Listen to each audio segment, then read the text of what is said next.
할렐루야. 오늘 함께 은혜 받으실 말씀은 전도서 4장 9절로부터 12절까지 말씀 제가 봉독하겠습니다. 두 사람이 한 사람보다 나음은 그들이 수고함으로 좋은 상을 얻을 것임이라. 혹시 그들이 넘어지면 하나가 그 동물을 붙들어 일으키려니와 홀로 있어 넘어지고 붙들어 일으킬 자가 없는 자에게는 화가 있으리로다. 또 두 사람이 함께 누우면 따뜻하거니와 한 사람이면 어찌 따뜻하랴. 한 사람이면 패하겠거니와 두 사람이면 맞설 수 있나니 세겹줄은 쉽게 끊어지지 아니하느니라. 아멘. 오늘은 우리 철로 역정 12번째 시간입니다. 오늘은 성실 그와의 행복한 동행이라는 제목으로 또 함께 은혜를 받고자 합니다. 자, 우리 철로 역정 앞부분부터 잠깐만 살펴볼까요? 무거운 짐을 짊어지고 가던 한 사람이 자신의 죄를 애통해 하다가 전도자를 만나서 그가 알려준 대로 좁은 문을 통과하여 마침내 자신의 모든 죄의 짐을 벗길 십자가 언덕에 도착하지요. 십자가 언덕에서 자기의 모든 죄가 벗겨지고 하나님의 자녀라고 하는 인이 이마에 찍혀지고 그의 손에 하나님의 거룩한 말씀 두루마리를 가진 채 기쁨으로 십자가 언덕을 내려왔더니 그 앞에는 고난의 언덕이 기다리고 있었습니다. 그 자는 고난의 언덕, 비록 좁고 경사졌지만 곧은 길로 올라가다가 중간에 있는 한 정자를 만나게 되고 가다가 너무 피곤하여 잠깐 쉰다는 것이 깊은 잠에 빠지고 하나님의 말씀 두루마리를 잃어버리는 경험을 하게 되죠. 이것 때문에 많이 지체되어져서 해가 질 무렵에야 산 언덕 위에 있는 저 멀리 있는 아름다운 궁전을 보았지만 그 입구에 두 마리의 사자가 으르렁거리고 있는 것을 보고는 두려움이 생겼습니다. 그러나 그 사자는 사슬에 묶여있는 사자였습니다. 그들의 날카로운 이빨과 발톱, 으르렁거리는 소리는 두려웠지만 믿음을 가지고 그 두 사자들 사이를 담대하게 지나갈 때 사자들은 그를 해치지 못했습니다. 이 두 마리의 사자를 통과하여 마침내 아름다운 궁전, 즉 교회에 이르게 되고 교회에서 내 자매의 안내를 받아서 도서관에서 하나님에 대한 말씀을 배우고 무기고에 들어가서 하나님의 전신갑주로 무장을 한 다음에 그 집을 나서자 바로 그 앞에 한없이 내려가기만 하는 겸손의 골짜기가 그 앞을 가로막고 있었습니다. 은혜 받고 능력 받고 난 다음에 교만하지 말라고 바로 겸손의 골짜기로 안내하였던 것이죠. 겸손의 골짜기를 지나가다가 아주 흉측한 마귀를 만납니다. 마귀의 왕이었던 아블론과 만나서 결투를 벌입니다. 유혹하고 협박하고, 그러나 이 크리스찬은 전신갑주 가운데 믿음의 방패를 가지고 그들이 아블론이 쏜 불화살을 맞고 손에 성령의 검을 가지고 치열하게 싸웁니다. 하나님의 도우심으로 이 크리스찬이 가지고 있는 성령의 검으로 아블론에게 치명적인 상처를 입히고 아블론은 떠나게 되죠. 자, 겸손의 골짜기를 통과하자 그 앞에 기다리고 있는 것은 또 다른 골짜기가 있었습니다. 사망의 음침한 골짜기였습니다. 그 길은 피할 수 없는 길인 것이 이 음침한 골짜기 가운데로 천성을 향한 길이 열려 있었기 때문입니다. 두려운 생각, 무서운 생각이 들었습니다. 사망의 음침한 골짜기를 지나가는데 그 중간에 아주 끔찍한 비명소리, 매쾌한 연기와 뜨거운 열기가 얼굴에 확 닿았습니다. 바로 그곳에 지옥을 향하는 문이 그 앞에 있었습니다. 너무 두려웠습니다. 그래서 이 크리스찬은 자기가 가지고 있는 칼을 칼집에 꽂고는 그가 가지고 있는 가장 강력한 무기로 이 두려움을 이겨냅니다. 그것은 무엇입니까? 기도와 간구로 성령 안에서 너희 구할 것을 구하라. 하나님이여 나의 영혼을 지켜주십시오. 간절하게 기도하여서 마침내 이 사망의 음침한 골짜기 지옥의 문 앞을 통과할 수 있었습니다. 나오면서 이 크리스찬은 노래합니다. 내가 사망의 음침한 골짜기로 다닐지라도 해를 두려워하지 않을 것은 주께서 나와 함께 하심이라. 찬양을 부르는데 그 앞에 밝은 동이 트는 것을 보았습니다. 어둠이 끝나고 사망의 그늘이 끝나고 광명한 아침을 맞이하게 되어진 것이죠. 여러분들 가운데서도 때때로 내 삶이 사망의 음침한 골짜기를 지나가는 것 같다 할지라도 인내하시기를 바랍니다. 그 골짜기를 지나고 나면 광명한 아침이 기다리고 있습니다. 자, 그리고 오늘 스토리로 연결이 되어지죠. 사망의 음침한 골짜기를 빠져나온 이 크리스찬이 낮은 언덕에 올라가서 보니까 자기 앞에 한 사람이 먼저 길을 가고 있는 것이 보였습니다. 그 사람의 이름은 성실 또는 신실, 믿음 이렇게 표현할 수가 있는데 성실이라는 단어로 이름을 표현하겠습니다. 성실이 길을 가고 있는 것을 보았습니다. 크리스찬은 혼자 가는 것 대신에 함께 가기를 원했습니다. 그래서 성실을 향하여 소리를 지르면서 여보세요, 여보세요, 기다리세요. 저와 함께 갑시다. 내가 당신의 친구가 되어주겠습니다. 솔로몬은 전도서에서 이렇게 말한 적이 있죠. 오늘 읽었던 본문이죠. 두 사람이 한 사람보다 낫다. 함께 수고할 때에 좋은 상을 얻게 될 것이다 라고 이야기했습니다. 그리고 한 사람이 넘어진다면 다른 사람이 일으켜 세워줄 것이기 때문에 혼자 있는 것이 아니라 함께하는 것이 좋다는 것이죠. 교회는 그런 곳입니다. 각자가 자기의 신앙을 지키고 가지만 성도들이 함께 서로의 짐을 나누어주고 함께 힘을 합할 때 하나님께로부터 상을 받게 되어질 것이고, 혹 연약하여 넘어진 자를 격려하고 다시 일으켜 세워서 끝까지 믿음의 길을 갈 수 있게 해준다는 것입니다. 크리스찬이 성실을 따라가다가 그만 넘어지게 되었습니다. 그러자 이 성실이라는 사람이 이 크리스찬을 붙들어 일으켜 세워줍니다.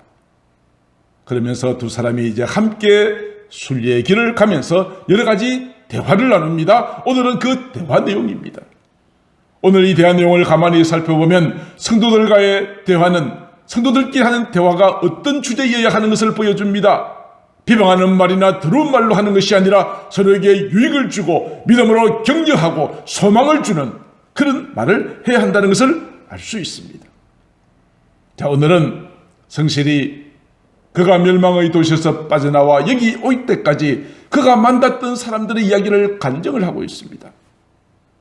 자, 성실한 사람이 만났던 사람은 누구입니까? 첫 번째로 그에게 다가온 것은 성적인 유혹이었습니다. 그가 만났던 사람 가운데 바람둥이라는 여인이 있었습니다. 온갖 교태를 부리면서 자기에게 성적인 유혹을 가해오는 것이었습니다.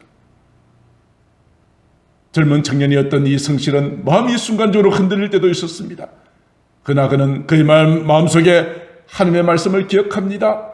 솔로몬이 했던 말입니다. 잠언서 22장 14절, 음녀의 입은 깊은 함정과 같다. 여호와의 노를 당한 자는 거기 빠지게 될 것이다. 깊은 함정에 빠지면 나오지 못하는 것처럼 음녀의 말에 우리의 마음을 빼앗긴다면 하나님의 진노에서 빠져나오지 못한다는 이야기죠. 솔로몬은 계속해서 이렇게 이야기하죠. 잠언서 5장 3절로부터 5절에 보면 음녀의 입술은 꿀을 떨어뜨린다. 그의 입은 기름보다 미끄럽다. 그러나 그의 나중은 쑥같이 쓰게 될 것이고 두 날 가진 칼같이 날카롭게 되고 그의 발은 죽음의 땅 사지로 가게 되고 그의 걸음은 스올 지옥으로 나가게 된다. 우리가 성적 유혹에 빠지게 되어진다면 처음에는 꿀같이 달고 미끄럽지만은 기름같이 쓰고 날카롭고 죽음과 지옥으로 빠지게 된다고 경고하고 있습니다. 그래서 이 성실은 그녀에게 유혹당하지 않기 위해서 눈을 감고 그 유혹을 통과합니다. 구약 성경에 보면은 성적인 유혹을 이겼던 사람, 가장 대표적인 사람이 요셉이죠. 요셉은 그가 종으로 팔려가서 자기 주인 보디발의 아내가 자기를 강제로 침실로 끌어들여서 동침하자고 요구하였을 때 요셉은 그 자리를 뿌리쳐 나오고 그 자리에서 탈출함으로 이 모든 유혹을 이겨내었습니다. 그런데 하나님의 마음에 합한 자라고 인정을 받는 다윗. 어느 날 그가 궁전을 거닐다가 한 여인의 모욕하는 장면을 보았죠. 보고는 그 마음속에 음욕이 생겼습니다. 그 여인을 불러다가 동침했습니다. 성적인 유혹을 이겨내지 못하였던 다윗은 이것 때문에 하나님 앞에 얼마나 책망을 받았는지 모릅니다. 침상을 적셔가면 눈물로 기도해야만 했습니다. 사랑하는 성도 여러분, 나는 절대로 그런 죄에 빠지지 않을 것이라고 결코 큰 소리 치시면 안 됩니다. 다윗 같은 사람도 그랬다니까요. 다윗 같은 사람도. 지금 이 세상은 온갖 음란의 영들이 얼마나 많은지 모릅니다. 뉴스를 통하여서 수많은 성범죄가 뉴스에 보도되고 있습니다. 나라의 지도자들은 동성애를 합법화시키기 위한 입법 활동을 추진하고 있습니다. 기독교 단체에서 이를 반대하는 시위를 벌이기도 하고 있죠. 이러한 성적인 유혹에 빠지면 가정이 깨어지죠. 온갖 사회가 더럽혀지지요. 자신도 스스로 파멸에 빠지고 마는 것입니다. 사랑하는 성도 여러분, 그러므로 우리는 이러한 성적인 범죄에 대하여서 단호한 입장을 가져야 합니다. 사도 바울은 디모데에게 이렇게 경고하지요. 디모데야, 너는 청년의 정욕을 피하라. 주를 깨끗한 마음으로 부르는 자들과 함께 의와 믿음과 사랑과 화평을 따르라고 권면하였습니다. 사랑하는 성도 여러분, 우리가 이러한 성적인 유혹에서 빠지지 않는 방법이, 가장 좋은 방법이 무엇인 줄 아십니까? 시편 1편 1절에 답이 나옵니다. 악인들의 꾀를 따르지 않는 것입니다. 죄인들의 길에 서지 않는 것입니다. 오만한 자들의 자리에 앉지 않는 것입니다. 성적인 유혹이 있고 성적인 범죄를 할 수 있는 그 자리에서 빠져나오는 것입니다. 그곳에 머물러 있으면 소돔과 고모라 성이 멸망당할 때 롯의 가족이 그다했던 것처럼 하나님의 심판을 받게 될 것이기 때문에 그러한 자리에는 가지도 말고 거기에 머물러서도 안 되는 것입니다. 할렐루야. 그렇게 하지 않으면 우리도 연약하기 때문에 다윗도 범죄하였는데 저희인들 별 수가 있겠습니까? 성실은 이와 같이 성적인 유혹 이겨내었던 간증을 하죠. 두 번째로 만난 사람을 이야기합니다. 고난의 언덕에서 만났던 사람입니다. 그 사람의 이름은 첫사람 아담이었습니다. 첫사람 아담은 성실을 만나자마자 이렇게 유혹합니다. 내가 나와 함께 산다면 당신에게 쾌락을 드리겠소. 아름다운 집을 주겠소. 날마다 맛있는 음식을 줄 테니 나와 함께 삽시다. 그뿐 아니라 내게 3명의 딸이 있어. 딸의 이름은 하나는 육신의 정욕, 안목의 정욕, 이생의 자랑이요.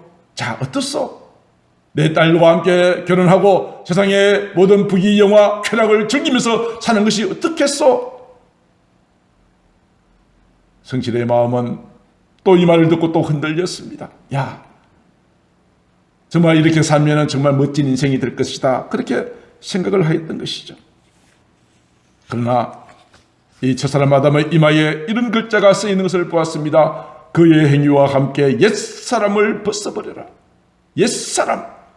주님을 믿음으로 우리는 새사람이 되었고 하나님의 자녀가 되었는데 다시 옛사람으로 돌아가자라고 하는 이 첫사람 아담의 유혹에 흔들리면 안 된다는 경고의 문구를 보고는 이 첫사람 아담의 모든 제안을 거절합니다. 그랬더니 첫사람 아담은 이 성실에게 엄청나게 온갖 욕설을 퍼부었습니다. 성실은 너무나도 힘들어서 이렇게 외치면서 나갑니다. 오호라, 나는 곤고한 사람이로다. 이 사망의 몸에서 누가 나를 건져내랴. 소리 지르면서 그 자리에서 빠져나왔습니다. 이것이 성실의 두 번째 간증이었습니다. 세상의 쾌락과 즐거움에 빠지다 보면 우리는 다시 하나님의 심판을 받을 수밖에 없다는 그런 살아있는 간증을 전해주었던 것이죠. 세 번째로 성실은 또 그가 일어났던 한 사건을 말합니다.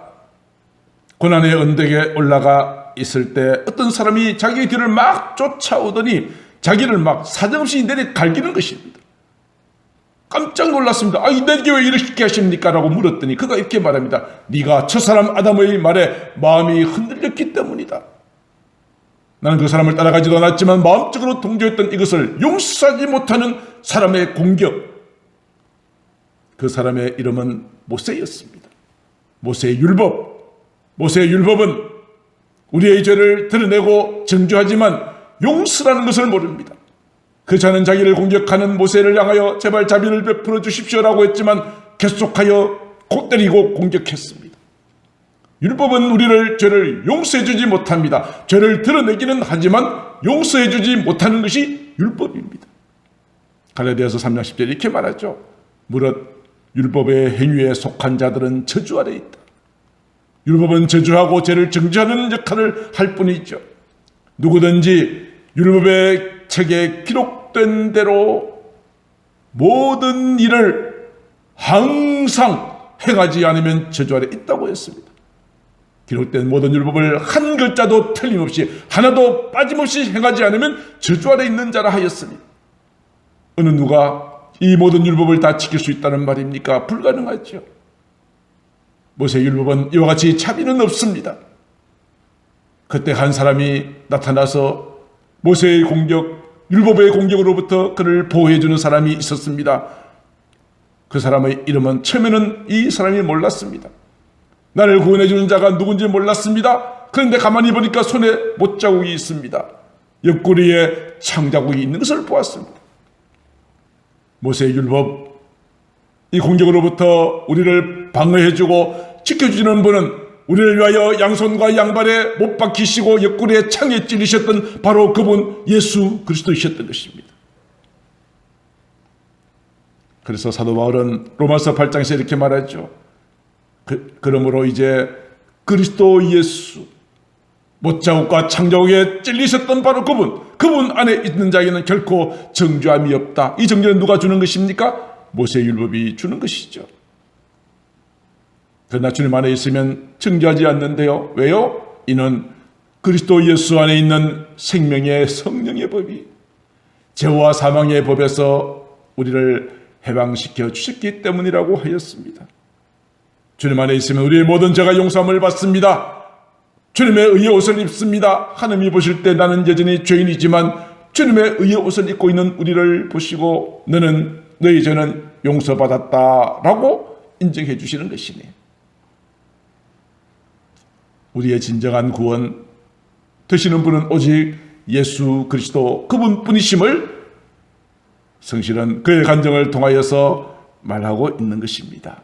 사랑하는 성도 여러분들이여, 여러분들이 과거에 지었던 죄, 연약함으로 더 이상 억눌리지 마시기 바랍니다. 예수님께서 여러분의 모든 죄와 저주를 다 양쪽 어깨에 짊어지시고 십자가 언덕에 올라가셔서 십자가에 못 박혀 죽으심으로 여러분의 모든 죄의 짐은 깨끗함을 받았음을 믿으시기를 주의 이름으로 축복합니다. 성신은 또 그가 오는 길에 또 만났던 한 사람을 소개합니다. 그 사람의 이름은 불만이었습니다. 불만.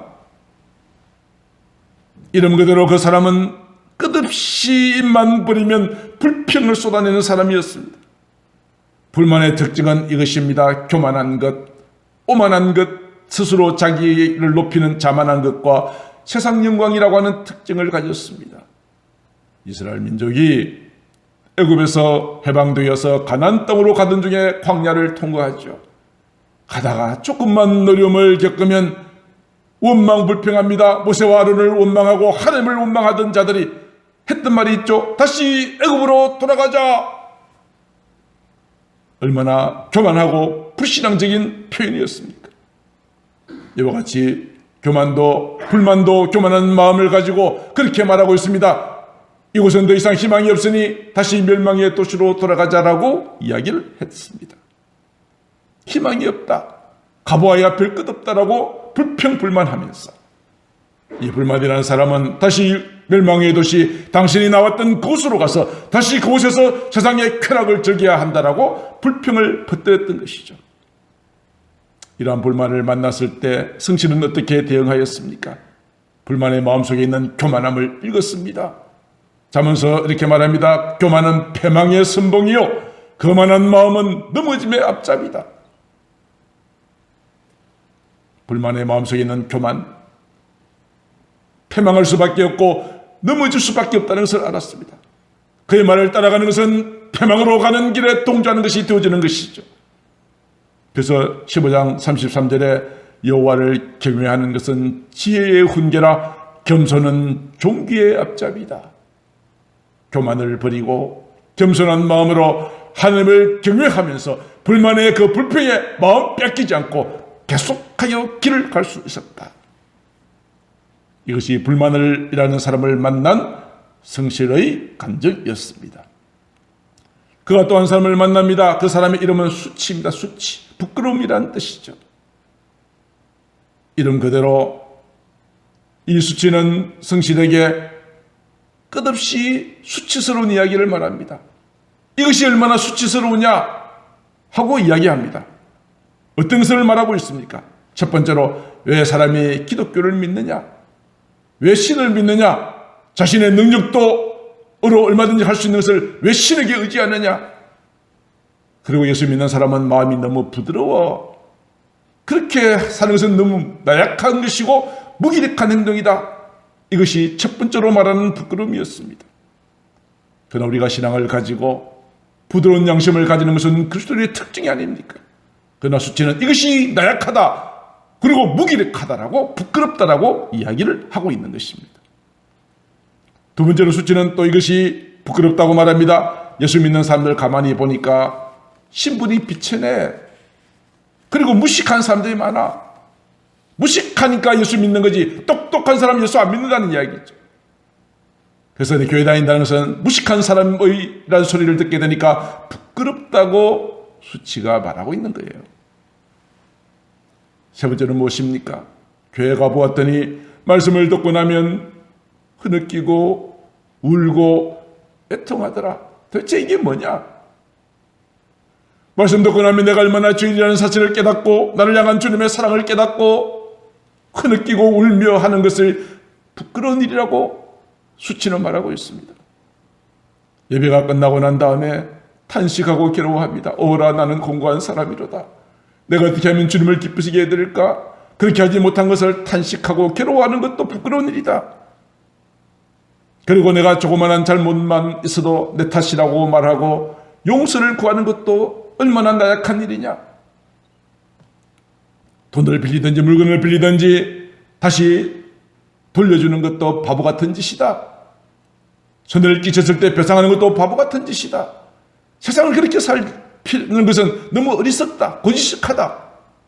그렇게 수치가 불평하고 있어요. 또 한 가지는 더 작은 악행이라도 자신의 탓으로 돌리고 같은 믿음의 형제라고 해서 천한 사람도 존경해 주는 것도 부끄럽다. 이러한 수치가 말하는 이 모든 것들은 지극히 세상적인 기준입니다. 세상적으로 얼마나 높은 사람들이 잘 사는 사람들이 똑똑한 사람들이 함께 모이느냐, 얼마나 세상 최세술이 뛰어나냐, 이것으로 판단하는 기준으로 이 수치는 예수님을 믿고 신앙생활을 하는 것을 부끄럽다고 말하고 있습니다. 많은 사람들은 그의 말에 동조하는 것 같습니다. 요한일서 4장 5절을 말합니다. 그들은 세상에 속하여 있기 때문에 세상에 속한 말을 하니 세상이 그들의 말을 듣는다고 합니다. 수치의 말은 세상 사람들의 기준으로 볼 때는 공감을 얻을 수 있습니다. 왜 사람이 종교를 의지해? 왜 사람이 저렇게 부드럽고 양심적이고 저렇게 살아서 어떻게 세상을 경쟁에서 이겨나갈 수 있어? 내가 이기려면 상대방을 짓밟기라도 어떤 수단과 방법을 가리지 않고라도 해야지. 그들의 말은 세상에 속한 사람들이 들을 때는 맞는 말이거든요. 그러나 우리는 그렇지 않죠. 우리는 선한 양심을 가져야 되고 서로 사랑하며 존경하며 신실한 마음으로 정직하게 살아야 하는 것이 그리스도인의 삶이라고 우리는 말하고 있지 않습니까? 예수님께서 하신 이 말씀을 우리는 정말 가슴 깊이 새겨야 될 말씀이 있습니다. 마가복음 8장 38절. 누구든지 이 음란하고 죄 많은 세대에서 나와 내 말을 부끄러워한다면, 예수 믿는 것이 부끄럽고 신앙생활을 한다는 것이 부끄럽다고 말하고 한다면, 인자가 하나님의 영광으로 천사들과 함께 마지막 재림하는 날 나도 그 사람을 부끄러워할 것이다. 내가 너를 도무지 알지 못한다라고 말할 것이다. 바깥 어두운 데 가서 이를 갈며 슬피 울미 있으리라고 말할 것이다. 사랑하는 성도 여러분, 우리가 예수 믿는 것을 부끄러워하시는 분이 계십니까? 고린도전서 1장 18절, 십자가의 도가 멸망하는 자들에게는 미련하게 보입니다. 그렇죠? 안 믿는 사람들에게 교회 다니는 것은 참 미련하다, 쓸데없는 짓 한다라고 말할지 모릅니다. 그러나 구원을 받는 우리에게는요, 십자가가 하나님의 능력입니다. 우리의 모든 죄를 깨끗하게 씻기시는 하나님의 지혜입니다. 이 세상의 모든 멸망 가운데서 우리를 구원하시는 하나님의 사랑입니다. 우리는 십자가는 나의 자랑이 되어야 될 줄로 믿습니다. 십자가는 나의 능력입니다. 이 십자가를 부끄러워한다면 우리 주님이 다시 오시는 그날에도 나도 너를 부끄러워하시겠다고 말씀하셨습니다. 십자가의 가치, 십자가의 중요성을 아는 자들은 결코 십자가가 부끄러운 것이 아니라 우리의 자랑이 되어야 될 줄로 믿습니다. 여러분은 어떻습니까? 내가 교회 다니고 예수님을 믿는 것이 부끄러우십니까? 아직도 여러분은 미련한 자일 것입니다. 십자가의 도는 하나님께 구원받은 우리에게는 하나님의 능력입니다. 하나님의 능력입니다. 하나님의 능력입니다. 이제 마지막으로 크리스찬과 성실이 함께 길을 걸어가다가 또 한 사람을 만났습니다. 그 사람은 이름은 수다쟁이입니다. 수다쟁이. 그는 성경에 대한 지식이 많았습니다.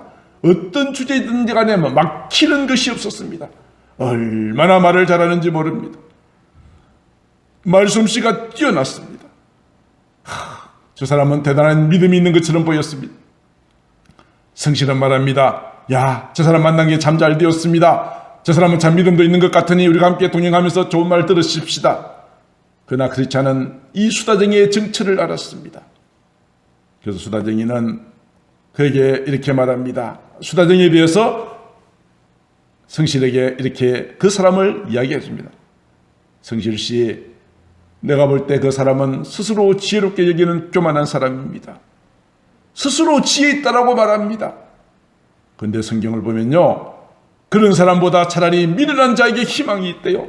저 사람에게는 희망이 없다는 거죠. 스스로 지혜롭게 여기는 자에게는 희망이 없다는 것입니다. 또 내가 보니 그 사람은 말만 하지 행함이 없습니다. 마태복음 23장 23절, 그들은 말만 하고 행하지 않는다라고 말했습니다. 수다쟁이가 말은 정말 현란하게 잘 풀려나가지만은 행함이 없이 말만 하는 사람입니다. 디모데전서 6장 4절, 내가 보니 그 사람은 교만합니다. 아무것도 알지 못합니다. 변론과 언쟁을 좋아하고 이것 때문에 투기와 분쟁과 비방과 악한 생각이 납니다. 마음이 부패합니다. 진리를 잃어버렸습니다. 날마다 다툼을 일으키는 사람이 바로 저 수다쟁이입니다. 그 사람은 결코 우리에게 좋은 동반자가 되기는 어렵습니다. 그 사람이 아무리 말을 많이 할지라도 전도서 13장 1절에 있는 말씀처럼 생명이 없이 그저 시끄러운 소음만 내는 소리나는 구리와 울리는 꽹가리에 지나지 않습니다.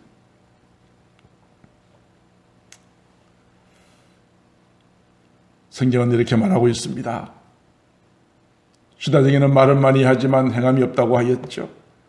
고린도전서 4장 20절에 하나님의 나라는 말에 있는 것이 아니라 능력에 있다고 했습니다. 그 사람에게는 진정한 능력이 보이지 않습니다.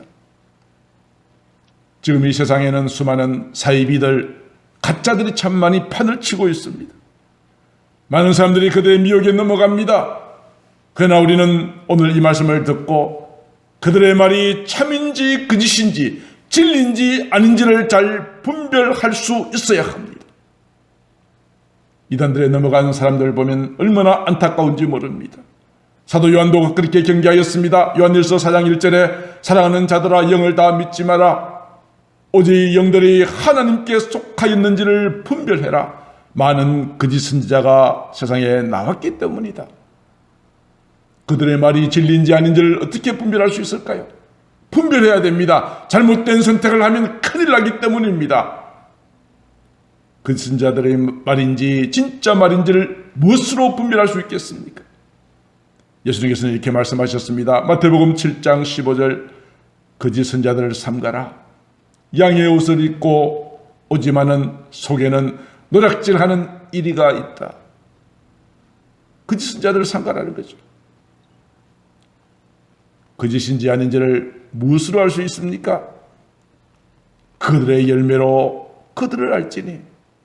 그들의 열매를 보면 그들을 알 수 있다는 것입니다. 그들의 열매를 보면 그들을 압니다.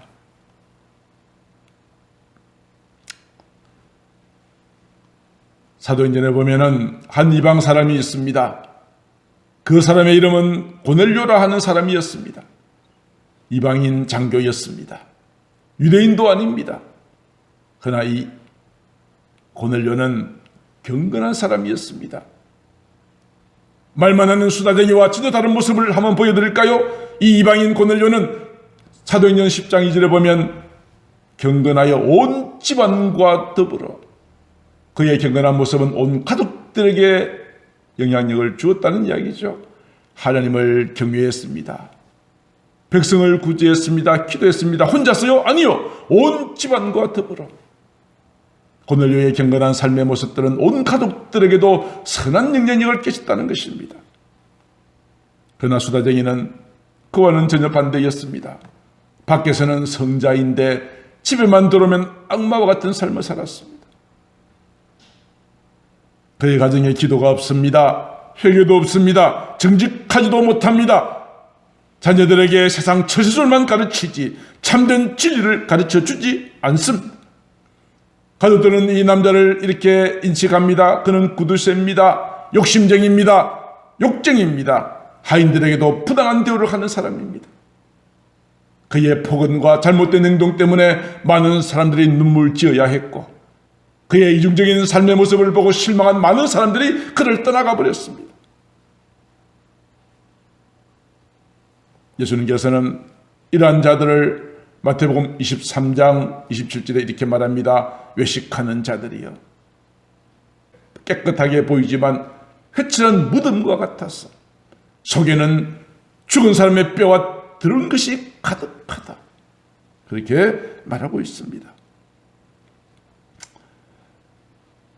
사랑하는 성도 여러분, 우리가 시험 경건한 모습으로 남들이 볼 때는 신앙생활 잘한다라고 여길지 몰라도 우리의 모든 삶은 회칠한 무덤과 같지는 않은지요.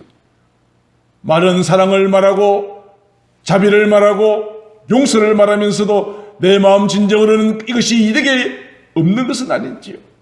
껍데기만 가진 신앙은 아닌지요. 자신을 한번 돌아보는 기회가 되었으면 합니다. 그렇지 않으면 수다쟁이와 조금도 다를 바 없기 때문입니다. 성실한 수다쟁이에게 몇 가지 질문을 하면서 하나님의 은혜가 우리 마음속에 임하게 되어줄 때 어떤 현상이 일어나는 걸 설명해 줍니다. 첫 번째로는 하나님의 구원의 은혜가 임하면 내 마음속에 죄를 미워하고 혐오하게 됩니다. 죄를 미워하고 혐오합니다. 죄가 무엇인지 아는 지식이 아니라 죄가 정말 내게 미운 거죠. 내 속에 작은 죄라도 용납하지 못하는 것입니다. 그리고 하나님의 은혜가 임하게 되어진다면 말씀을 아는 데만 그치는 것이 아니라 그 말씀을 순종합니다. 시편 119편 34절, 나로 하여금 깨닫게 하여 주십시오. 내가 주의 법을 준행하며 진심으로 지키겠습니다. 말씀을 알고 이 말씀을 수다쟁이처럼 말만 떠버리는 것이 아니라 그 말씀을 준행하고 지키는 것이 진정한 하나님의 은혜가 임한 자의 특징이라고 수다쟁이에게 이야기해 줍니다.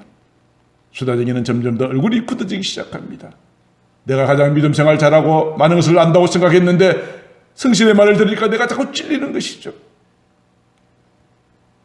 한 가지를 더 말합니다. 우리가 하나님의 구원의 은혜를 받는다면 그 마음속에 우리 주 예수 그리스도를 갈망하게 됩니다. 주님을 위해서 살고자 하는 그런 뜨거운 열망이 불타오르게 됩니다. 경건한 삶을 추구하게 됩니다. 그렇지 않다면 진정한 은혜가 임하지 못한 것입니다. 그렇게 이야기를 합니다. 그래서 우리는 주님을 믿는 믿음을 체험적으로 고백하고 거룩한 삶과 경건한 마음과 가족, 경건한 대화로 나타나야 진정한 구원에 이르는 자라고 이야기해 주었습니다. 그러면서 성실은 수다쟁이에게 이렇게 질문합니다. 당신은 당신의 말과 삶이 일치하고 있습니까? 당신의 종교생활은 말과 희에만 있고 행함과 진리가 없지는 않습니까? 내가 당신에게 사랑으로 충고합니다. 사람들로부터 칭찬받으려고 하지만 마시고 주께 칭찬받는 자가 되십시오. 이런 대화 내용을 듣던 수다장이는 깊은 탄식의 한숨을 내쉽니다. 그러나 그는 마음을 굳게 해버립니다. 그리고는 이 성실의 진심 어린 충고의 말을 듣지 않고 그를 떠나가 버렸습니다. 그가 떠나가는 모습을 본 크리스찬과 성실은 안타까운 마음을 가지고 있으면서 디모데후서 3장 5절에 있는 말씀을 기억합니다. 경건의 모양은 있으나 수다쟁이의 특징이죠. 경건의 능력은 부인하는 자요. 이 같은 자들에게서 네가 돌아서라. 떠나가는 수다쟁이의 뒷모습을 바라보면서 경건의 모양만 갖추고 능력이 없고 말만 하고 행함과 진실함이 없는 그의 모든 삶을 생각하면서 두 사람은 또 계속하여 순리자의 길을 떠납니다. 오늘은 여기까지 말씀입니다. 사랑하는 성도 여러분, 여러분들도 믿음 생활을 하면서 혼자 하는 것이 아니라 함께 가게 되기를 바랍니다. 성도들끼리 만나서 정말 아름다운 사랑의 대화로 서로를 격려하고 서로를 붙들어주는 아름다운 관계가 되기를 바랍니다. 내게 여러 가지 시험이 다가왔을 때 우리는 하나님의 말씀을 기억하면서 모든 죄악된 자리에 머물러 있는 것이 아니라 그 죄악된 자리에서 떠나서 마침내 승리하는 저와 여러분들 되시기를 우리 주 예수님의 이름으로 축복합니다. 그래야 마침내 이 철로 역정의 끝 우리를 위하여 예비되어진 아름다운 천성에 이르기까지 한 사람도 나고자 없이 함께 길을 걸어가시는 저와 여러분들 되시기를 우리 주 예수님의 이름으로 축복합니다. 기도하겠습니다. 존귀하신 하나님 아버지, 우리의 신앙생활 가운데 수많은 사람들, 수많은 사건과 환경들을 만납니다.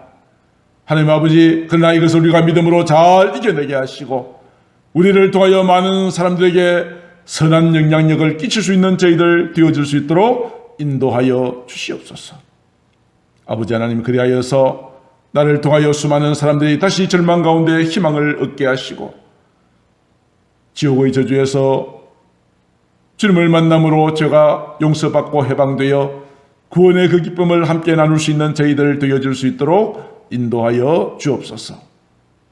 지식으로만 습관적으로만 하는 신앙생활이 아니라 행함과 진실함으로 주님의 뜻대로 살아가는 저희들이 되게 하여 주옵소서. 사랑이 많으신 우리 구주 예수님 이름으로 기도드리옵나이다. 아멘.